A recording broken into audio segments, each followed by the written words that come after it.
Bom, vamos continuar então? A gente estava falando até o vídeo anterior que existe um corpo quente com um feixe de luz, né, que pode gerar um feixe de luz, passar por um objeto de índice de refração diferente e separar os comprimentos de onda, visíveis aqui e não visíveis, né, para fora do vermelho, para fora do violeta. Mas isso para uma fonte de luz branca. Quando a gente fala de um gás, composto, claro, por um determinado elemento, a gente consegue submeter esse gás a uma alta temperatura. E quando a gente faz isso e transforma isso num feixe também, a gente não tem mais aquele fenômeno de difração com todas as cores. Por quê? Lembra que eu falei que para gerar aquele fenômeno com todas as cores eu precisava ter uma fonte de luz branca?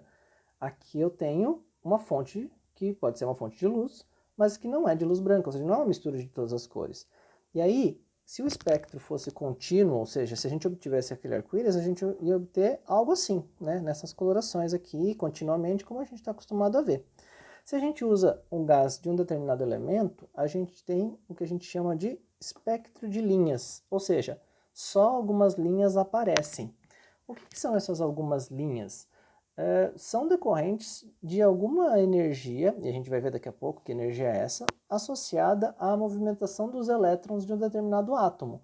Átomo este que compõe este gás, né? Ou seja, que é o gás derivado de um determinado elemento, né? Então a gente tem aí uma composição e que gera essas linhas decorrentes de alguma coisa que os elétrons vão emitir, né? Alguma energia que os elétrons vão emitir em algum momento. Para a gente entender esse espectro de linhas, a gente precisa fazer uma analogia. Vamos imaginar uma escada, tá? Então, uma escada, ela tem degraus. Primeiro ponto é, se não tiver ninguém na escada, ela continua tendo essa mesma quantidade de degraus. Ou seja, o átomo, se ele tiver um elétron, 2 elétrons, 20 elétrons, ele continua tendo espaço livres para comportar mais elétrons, né? Não quer dizer que ele não vá ter os espaços, só que não tem nada para ficar aí no lugar dele. Importante também, nestes degraus você não tem como ficar na metade. Ou você está num degrau, ou você está em outro degrau. Se a gente transportar essa ideia de degraus para o mundo quântico, ou seja, para o mundo subatômico, né, que a gente pode quantificar, a gente pode chamar esses degraus de níveis de energia, o que antigamente eram chamadas camadas, né? O que são esses níveis de energia? São os níveis onde a gente pode acomodar os elétrons, fora, claro, do núcleo. O núcleo tem cargas positivas e nêutrons, e os elétrons ficam aqui fora, distribuídos nesses níveis de energia e nos subníveis de energia. Depois a gente vai ver isso com mais detalhes, mas por enquanto é bom a gente entender o que serve isso. Tá, mas o ponto é, e por que a gente precisa entender onde ficam esses elétrons ou quem são esses níveis? Para entender que quando um elétron está em um determinado lugar, ele vai ficar o mais próximo do núcleo possível, porque ele sofre atração da carga positiva. Então, núcleo é o nível 0, não tem elétron lá, elétron não fica lá no núcleo, não fica junto com a carga positiva. Elétron fica a partir do nível 1, e aí vai podendo ficar cada vez mais longe, porque cada nível tem um limite permitido, né, de elétrons que podem ficar lá naquele nível, pode ser ocupado. Os extremos, nível 0 e nível infinito. Nível infinito a gente não mensura, porque quer dizer que o elétron já não pertence mais àquele átomo, tá? A gente vai usar geralmente esses números aqui. Então, 1, 2, 3 e 4 para a maioria dos exemplos, mas se tiver exemplos com mais elétrons, a gente pode continuar 5, 6, 7. Por aí vai. O que acontece? Vamos imaginar o elétron aqui, ó, no espacinho verde.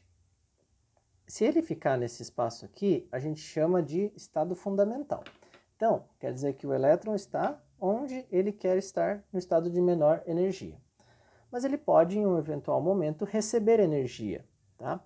Se ele recebe essa energia, ele pula para um outro nível. Então, ele vai para um nível 2. Só que em qual nível ele preferia estar? No nível de menor energia. Todo sistema prefere estar no nível de menor energia. Então, ele continuaria aqui. Ele só foi para lá porque alguém deu energia para ele. Se a gente fosse falar de um exemplo anterior, lá no comecinho da aula, a gente não falou que a gente aumenta a temperatura do gás para gerar o espectro de linhas? Ótimo. Então, a gente aumentar a temperatura significa que nós fornecemos energia para este elétron ir do nível 1 para o nível 2. Agora, se ele está no nível 2, então essa situação aqui embaixo, ele está no que a gente chama de estado excitado. Então, aqui estado fundamental, aqui ele foi para o estado excitado. Não é o estado mais confortável, né? Não é onde ele prefere estar. Então, o que acontece? Ele retorna ao nível 1. Quando ele retorna ao nível 1, a mesma quantidade de energia que ele recebeu, que foi necessária, né, para ele subir para o nível 2, ele vai emitir voltando para o nível 1. Então, ele retorna do estado excitado para o estado fundamental. Ele emite energia. Essa energia que ele emite faz com que a gente obtenha, né, essa quantidade num espectro. Um espectro de linhas. Cada linha dessas corresponde à quantidade de energia que ele emitiu, né? Por que tem várias, né, se a gente está representando só um? Porque um elétron pode, por exemplo, subir do nível 1 para o nível 2, do nível 1 para o nível 3, do nível 1 para o nível 4. Cada emissão dessas para ele voltar para o nível 1 gera uma quantidade de energia que ele vai emitir. Consequentemente, a gente tem quantidades diversas de energia e pode ter várias linhas que a gente pode associar, tá? Se a gente fosse levar para uma visão mais matemática, essas quantidades de energia são chamadas de quantum. Então, são associadas aos pacotinhos de energia que vocês já devem ter ouvido falar. Quando a gente associa esse nome ao fóton, né, que são essas quantidades de energia, a gente tem uma equação, relaciona constante de Planck, e aí a gente não vai falar nesse momento sobre isso, e frequência. Frequência do quê? Frequência que a gente falou lá no começo, né? A frequência da onda, né? A gente tinha a frequência da radiação, tá aí, ó, associada diretamente à quantidade de energia que este elétron vai emitir ou vai absorver, tá? Essa é a definição mais recente que a gente tem? Não. Se a gente for mais profundamente na mecânica quântica, a gente tem equações matemáticas bastante complexas para definir a probabilidade de um elétron estar ou não naquele lugar. Mas isso a gente vai deixar para um outro momento, beleza? Por enquanto é isso. Qualquer coisa, mandem as dúvidas de vocês.